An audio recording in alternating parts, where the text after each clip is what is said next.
Now, one thing about the ongoing struggle that's happening over at Disney right now, and everything that's happening between Bob Iger and the board, is that the WGA strike, as well as everything happening with SAG, it's absolutely not making anything easier for Disney's efforts to help stabilize what's going on with the studios right now, specifically Disney in specific, and everything happening with all of the upcoming purges, such as everything happening with Lucasfilm, Disney in general, and even some Marvel projects out there.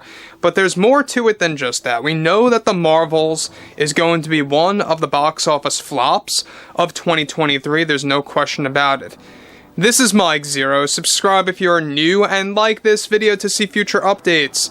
I'm also on Twitter at Mike01. I thank you also very much for the great and kind support.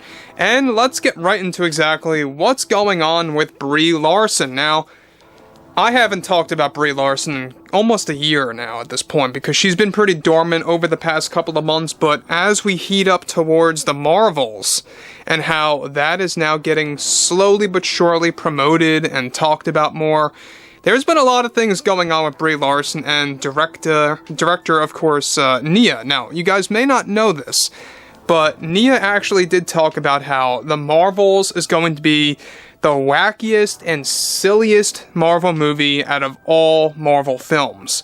And that really sent a lot of fans into really, taking a step back and saying, whoa, alright, how bad is this movie going to be if it's going to be that wacky and silly compared to all other Marvel films out there?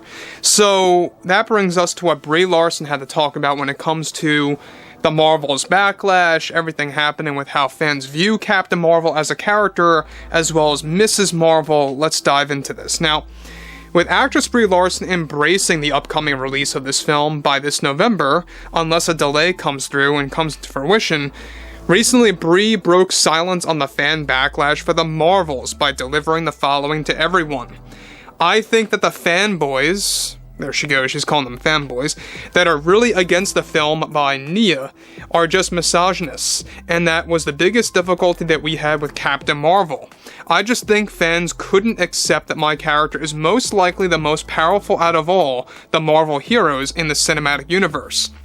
And I think it hurts their egos, because it's a woman. If Captain Marvel outperforms, let's say, for example, the Hulk, or Doctor Strange, or other heroes out there, for that matter, well, that's a guy problem, I feel. They are very ego-driven, and superhero films, they feel like it belongs to them, but it belongs to women too. I also think fans got way too ahead of themselves when Nia announced that this movie would be the wackiest and silliest movie ever. That seemed to have angered many Marvel fans, and I say just deal with it already. It's a superhero movie, how can you call and take this seriously anyway?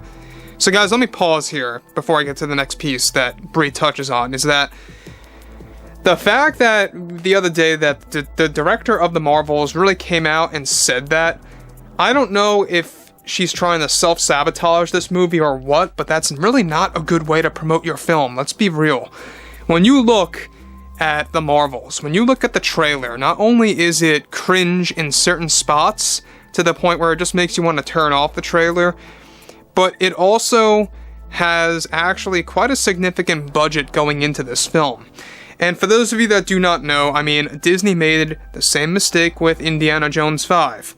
They spent a lot of movie on that film, and they lost so much money because of how many people did not go ahead and see that. Now, this is where things get interesting, is that we know that everything related to Disney as a whole for the Marvels is that they're really trying to escalate things further by handling the backlash. We already know that when they were 2 months into filming for the Marvels, they already had a budget of $130 million. Let that sink in. That was only that long into filming.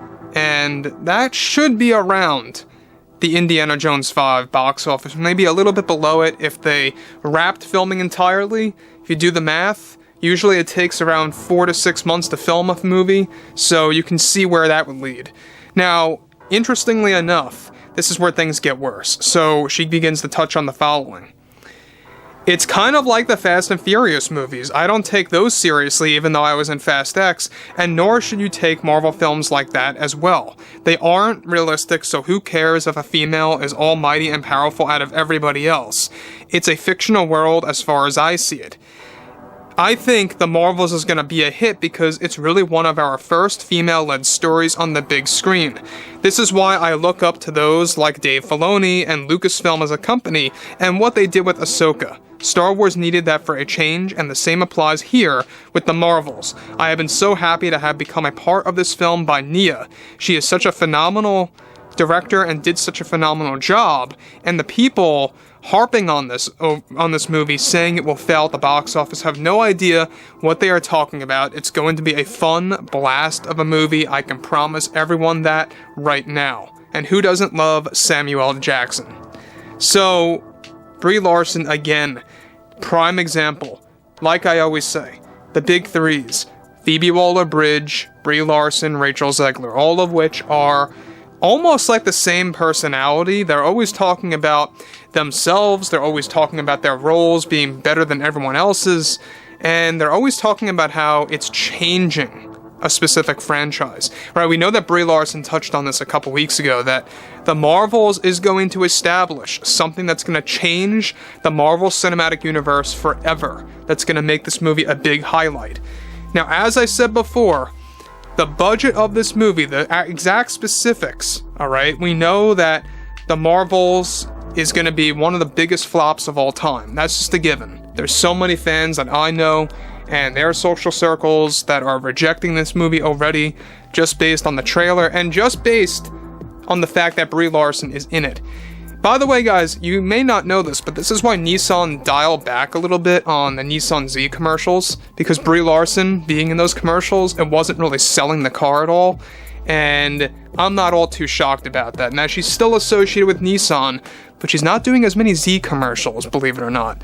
So, interestingly enough, we know that Bob Iger and the board are really trying to really just bring this to a new low. We know that The Marvels, of course, is going to be one of those movies that's going to be, you know, of around 300 to 350 million. That's what people are thinking right now.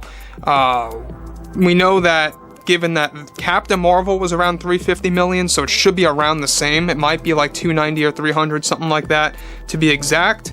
We'll talk about that a little bit later. But I think that Brie Larson, again, she's very ego-driven. She says that male fans of the MCU are ego-driven people. Her saying that alone is being egotistical. I don't know if she realized that, but that's the truth. Now, I think that people like Rachel Zegler, Phoebe Waller-Bridge, and The Marvels, they sabotage their own films right off the bat, just by talking. Because they say these things that are obviously instructed by Disney. Disney has no care in the world about what these actresses say, because they know that they want to gravitate toward the small minority, and that's their goal. So anyway, guys, I would like to hear what you all have to say about this, and if you guys did enjoy the content for today, make sure to drop a thumbs up on this video to support the channel, and I will catch you guys next time.